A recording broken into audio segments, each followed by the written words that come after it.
Bible in a Year. Day 19 is ready.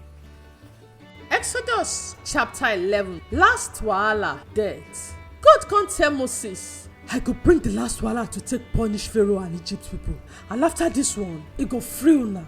He go drive una comot with everything wey una get. So make you go tell Israel people, make they ask their neighbor for silver and gold. Now, God can't make Egypt people love Israel people. Even self, Moses can't be one very big person for Egypt. And Pharaoh servants and Pharaoh people dey respect am. Moses say, Baba God say for midnight, I go waka pass everywhere inside Egypt. And all the firstborn son for Egypt go die. I go start from Pharaoh firstborn wey go take over im papa throne. Go reach the firstborn wey his slave girls wey dey grind corn born.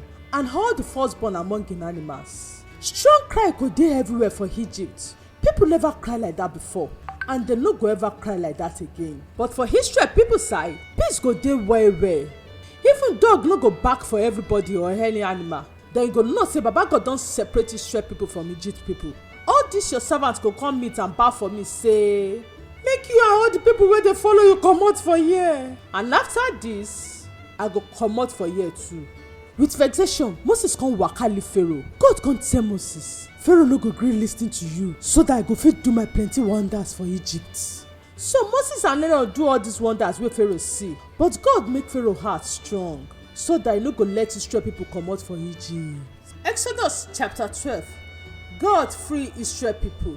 God tell Moses and Aaron for Egypt, this month na the first month for the year for una. Make una tell Israel people say, for the 10th day of this month, all the men go choose one young sheep or goat for im family. If im family too small to chop one full animal, he and im neighbor wey dey near am go share one animal according to the people and how the fit chop reach. Make the animals wey una choose dey okay. Animal wey never pass 1 year, and e must be man sheep or goat wey no dey cripple or get sickness. Una must care for am until the 14th day of this month. Then for evening, the whole community for Israel go kill all the animals. They go take some of the blood, put for the 2 doorposts, and on top the door for all the house where they go for chop the animals. For that same night, them go roast and chop the meat with bitter leaf and bread wey no get yeast. Make una no chop raw or meat wey dem boil, but make una roast am for fire well with im head, leg, and all the part of im body. Una must chop everything finish before day break. Come burn anything wey remain for morning. Na like this una go take chop am. Make una dress like we dey travel. Wear una shoe, come hold una stick for hand. Make una rush chop am because this na Baba God Passover. That same night, I go pass through Egypt, come kill all the firstborn son inside Egypt, both human being and animals. Then I go judge all the gods for Egypt. Na me be the oga una God. The blood go be sign say una dey that house. So that when I see the blood, I go pass, and I no go touch una when I dey punish Egypt people.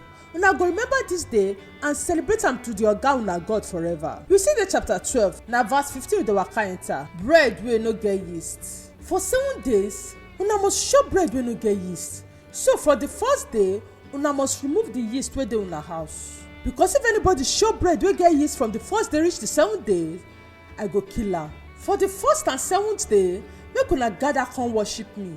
Nobody go work for those days except una wan do wetin una go chop.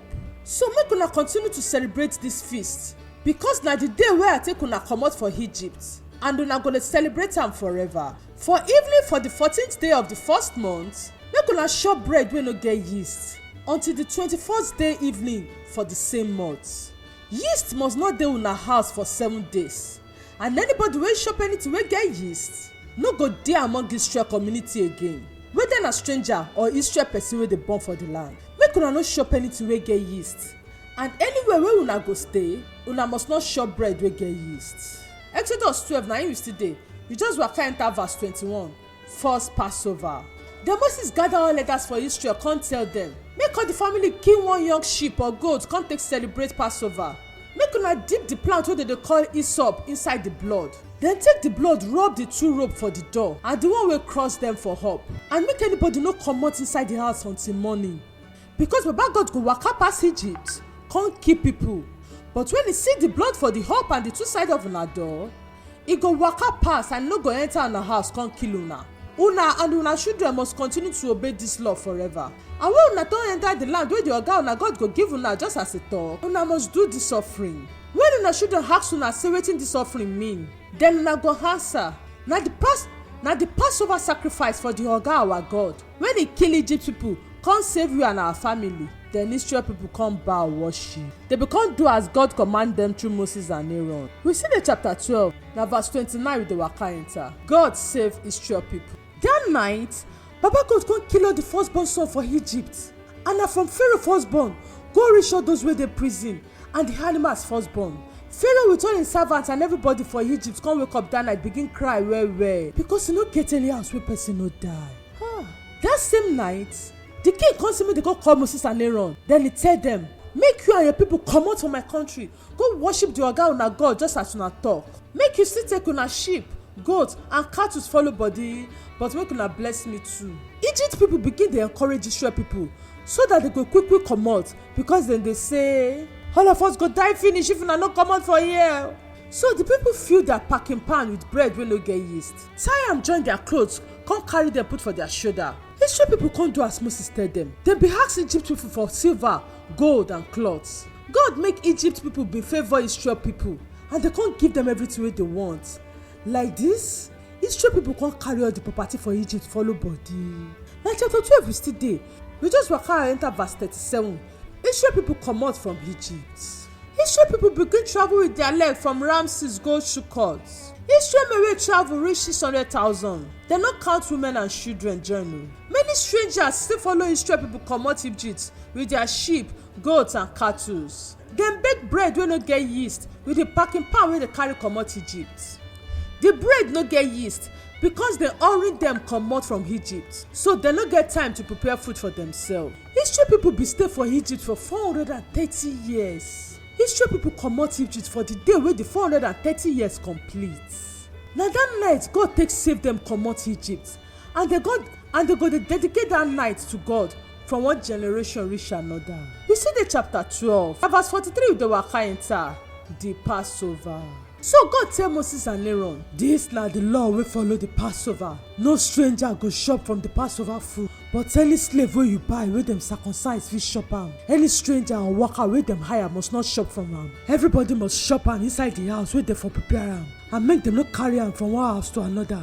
Make una no break any of the animals bone. Israel people must always dey celebrate this feast. Any stranger wey dey stay with una wey like to celebrate Baba God Passover, dem must circumcise their men. Then una must see them as Israel people. Anybody wey dey born as Israel person or na stranger wey dey stay with una must obey this law. So Israel people come do as Moses and Aaron command them. For that day, Baba God take Israel people comot Egypt according to their tribe. Exodus chapter 13 na im we waka reach. Firstborn law. God come tell Moses, make you dedicate all your firstborn wey be man for Israel give me, whether na human being or animals. We see the chapter 13, na verse 3 we waka enter, bread wey no get yeast feast. So Moses tell the people, make una remember today wey una comot for Egypt for where una be slave. This na the day wey the oga una God take una comot with him great power. So make nobody chop bread wey get yeast.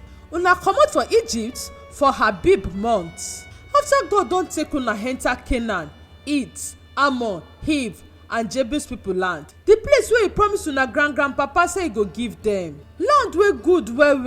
Then una go dey celebrate the feast for the first month for every year. For 7 days, make una chop bread wey no get yeast, and for the 7th day, una go do feast for the oga una God. Una go chop bread wey no get yeast for 7 days, and make una no keep any bread wey get yeast for una house. Make una tell una children for that day say, all the things wey we dey do so na because of wetin our God do for us when we comot from Egypt.